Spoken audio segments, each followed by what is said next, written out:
અને વિદ્યાર્થી મિત્રો, ધોરણ 12 સાયન્સ ચેપ્ટર 15 જૈવ વિવિધતા, જેમાં નેક્સ્ટ આપણે જૈવ થિયરી જોવાની છે. નિવસન તંત્ર માટે જૈવ વિવિધતાનું મહત્ત્વ. તો નિવસન તંત્ર એટલે સજીવો અને નિર્જીવો વચ્ચેની પ્રતિક્રિયા. નિવસન તંત્રનો અર્થ થાય છે સજીવો અને નિર્જીવની સાથેની પ્રતિક્રિયા. કોઈ એક વિસ્તાર હોય તો એમાં સજીવની સાથે નિર્જીવ એટલે કે જે આ જૈવિક પરિબળો છે એની સાથે પ્રક્રિયા કરે અથવા તો એની સાથે સંબંધ બાંધે. દાખલા તરીકે વનસ્પતિ એટલે સૂર્યપ્રકાશ, તો સૂર્યપ્રકાશ એ નિર્જીવ ઘટક છે, અજૈવિક પરિબળ કહેવાય. વનસ્પતિ સાથે પાણી, વનસ્પતિ સાથે ખનિજ તત્વો, તો આ બધું જે છે એ વનસ્પતિ અને પાણી, તો એ નિવસન તંત્રનો એક ભાગ થયો કહેવાય. ટૂંકમાં સજીવ નિર્જીવની વચ્ચેની આંતરક્રિયા એટલે નિવસન તંત્ર. અને એમાં જૈવ વિવિધતાનું મહત્ત્વ. તમે જાણો છો કે કોઈ જે નિવસન તંત્ર, દાખલા તરીકે ગીરનું જંગલ એક નિવસન તંત્ર છે. ગીરનું જંગલ એક નિવસન તંત્ર છે. હવે એમાં જુદી જુદી જૈવ વિવિધતા હોય તો એ નિવસન તંત્ર વધુ લાંબુ સમય ટકી શકે. એમાં વનસ્પતિની ઘાસની જાત તો ઓછી હોય તો ધીમે ધીમે ત્યાં ઘાસ ઓછું થવા માંડે, જાતિઓનું પ્રમાણ, તો શું થશે, ત્યાં જે પશુઓ છે અથવા તો જે હરણ છે એની જાતિ ઓછી થવા માંડશે અને એના ઉપર આધાર રાખીને બીજા પ્રાણીઓ નાશ પામવા માંડશે. તો મિત્રો, આ રીતે જે જૈવ વિવિધતાની જે અગત્યતા છે એ નિવસન તંત્ર માટે ખૂબ જ અગત્યની છે, મહત્ત્વની છે. જે આ અભ્યાસ કરનાર જે વૈજ્ઞાનિક છે એનું નામ તમારે ખાસ યાદ રાખવાનું છે. એ છે ડેવિડ ટિલમેન. બરાબર છે. એને નિવસન તંત્ર ઉપર જૈવ વિવિધતાની શું અસર થાય છે એનો અભ્યાસ કર્યો છે. જુદી જુદી જે સજીવ જાતિઓ હોય તો એનાથી ઉત્પાદકતાની અંદર ખૂબ જ વધારે ઉચ્ચ ઉત્પાદકતા થાય, એટલે કે ખોરાક વધુ બને. ટૂંકમાં સજીવોની જાતિઓ વધારે હોય તો એકબીજાના આંતર સંબંધો જે છે એ વધુ બને. અહીંયા જે ઉદાહરણ આપેલું છે કે પૃથ્વી પર સૌથી પહેલાં તો 20,000 જેટલી કીડીઓની જાતિ હતી, હવે માત્ર 15,000 જાતિ રહી છે. તો એ જાતિ જે છે એની સંખ્યા ઘટવાથી નિવસન તંત્ર ઉપર એની ખૂબ જ માઠી અસર થાય છે. હવે આપણે જોઈશું કે જૈવ વિવિધતાનું મહત્ત્વ શા માટે વધારે છે. પૃથ્વી પર જૈવ વિવિધતાનું મહત્ત્વ શા માટે જરૂરી છે એના માટે એક અહીંયા ઉદાહરણ આપેલું છે અને એ એક વૈજ્ઞાનિક છે, એનું નામ તમારે ખાસ યાદ રાખવાનું છે. તો સ્ટેનફોર્ડના જે ઇકોલોજીસ્ટ છે પોલ એહરલિક, આ વૈજ્ઞાનિક છે પોલ એહરલિક નામના વૈજ્ઞાનિકે, એમને આપ્યું છે એક ઉદાહરણ આપ્યું છે ખાસ. અને એ ઉદાહરણ જે છે ને રિવર પ્રોપર હાઇપોથેસિસ કહેવામાં આવે છે. રિવેટ પ્રોપર, રિવેટ એટલે કે રિવેટ પ્રોપર પૂર્વધારણા, એ ખાસ યાદ રાખવાની છે. તો એક એને અનુમાન બાંધ્યું છે અને કાલ્પનિક રીતે એને સમજાવ્યું છે. જાતિઓ જો પૃથ્વી પરથી ઓછી થઈ જાય તો શું થાય.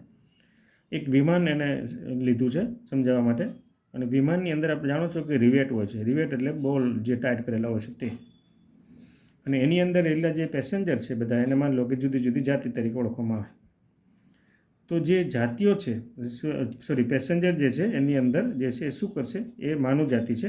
અને વિમાનમાં રહેલી જે ખીલીઓ છે, રિવેટ જેને આપણે કહીશું ખીલીઓ, બરાબર છે, એ જુદી જુદી જાતિઓ છે. હવે નિવસન તંત્રની અંદર, નિવસન તંત્ર એટલે એક વાયુવાન એટલે કે વિમાન, બરાબર છે, એમાં આવેલી ખીલીઓ એટલે કે રિવેટ, જેને જાતિઓ તરીકે ઓળખવામાં આવે.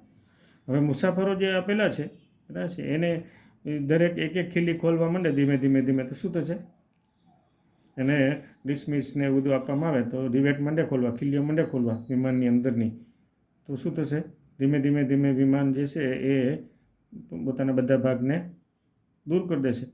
ખીલીઓ ખોલવાથી શું થશે, એક વખત વિમાન પડી ભાંગશે.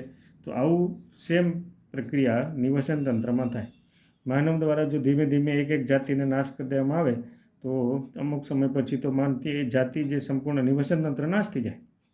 એટલે નિવસન તંત્રનો નાશ કઈ રીતે થાય છે એની સમજૂતી માટે આજે સાયન્ટિસ્ટ છે પોલ એહરલિક, એમને રિવેટનો ખીલીઓનો જે વિમાનના ઉદાહરણથી એને સમજૂતી આપેલી છે. તો એ તમે ઉદાહરણ સમજાવી શકશો. તો આ એક થિયરી છે પૂરી થઈ. ત્યાર પછી જૈવ વિવિધતાની નુકસાની કઈ રીતે થાય છે, બરાબર છે, એને નુકસાની કઈ રીતે થઈ છે તો એના વિશે છે. અથવા તો તમને પૂછે પૃથ્વી પરથી લુપ્ત થયેલી વિવિધ જાતિઓ વિશે ટૂંકમાં માહિતી આપો, આવો પણ પ્રશ્ન ખાસ પૂછી શકાય મિત્રો. પૃથ્વી ઉપરથી લુપ્ત થયેલી વિવિધ જાતિઓ વિશે ટૂંક નોંધ લખો. તો આ જે બધી માહિતી છે એના વિશે આપણે જોવાનું છે. તો ખાસ કરીને આપણે જોઈશું તો વિશ્વની અંદર જે પૃથ્વીની અંદર જે જાતિઓ છે એનો અભ્યાસ કોણ કરે છે? તો આગળ આપણે જોઈ ગયા છીએ, બરાબર છે. તો એ જે સંસ્થા છે IUCN, બરાબર છે, જે સંસ્થા આ સંસ્થા દ્વારા એક પુસ્તક બહાર પાડવામાં આવે છે જેને રેડ લિસ્ટ કહેવામાં આવે છે. અને રેડ લિસ્ટની અંદર હંમેશા જે લુપ્ત થયેલી જાતિઓની માહિતી આવેલી હોય છે.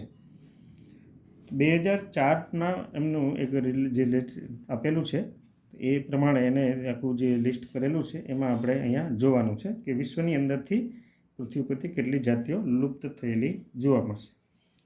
તો એમાં ખાસ કરીને જે ઉષ્ણકટિબંધનો જે પ્રશાંત વિસ્તાર છે, ઉષ્ણકટિબંધીય પ્રશાંત વિસ્તારનો જે બરફથી આચ્છાદિત ટાપુઓ છે, એમાં પક્ષીઓની 200થી વધુ જાતિઓ લુપ્ત થઈ ગઈ.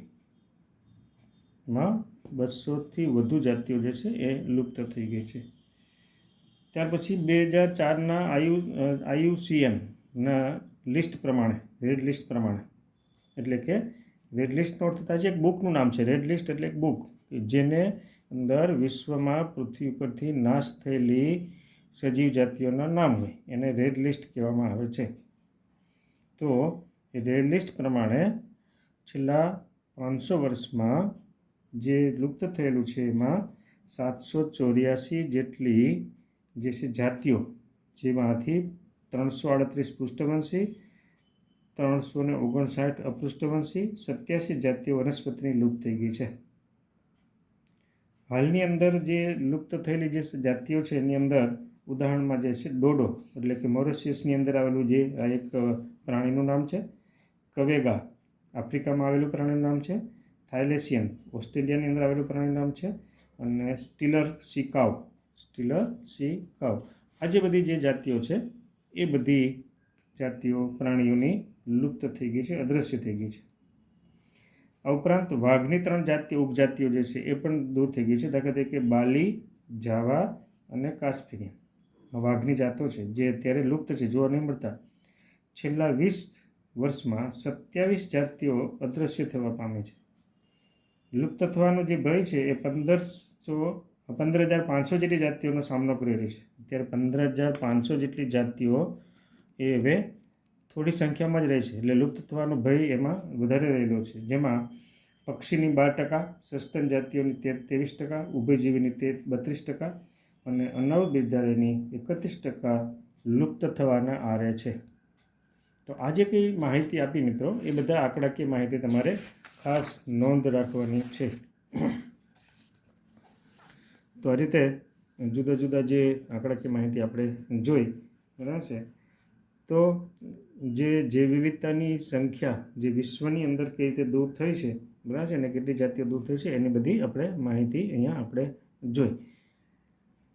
વર્તમાનના સમયની અંદર જે મીન્સ કે અત્યારે જે લુપ્ત થવાનો જે કહેવાય આંકડા છે, પહેલાં શરૂઆતમાં 100થી શરૂ થતું હતું, અત્યારે 1000 ગણો વધી ગયો છે, બરાબર છે. એટલે વર્તમાનમાં એ સમય અત્યારે 1000 ગણો વધી ગયો છે. એટલે 1000 ગણે પહેલાંના સમય કરતાં વધારે પ્રમાણમાં જાતિઓ લુપ્ત થઈ ગઈ છે.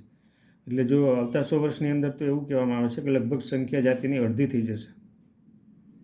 અને જો આ રીતે જાતિ સંખ્યા ઓછી થઈ જશે તો એનાથી નુકસાન મોટું છે.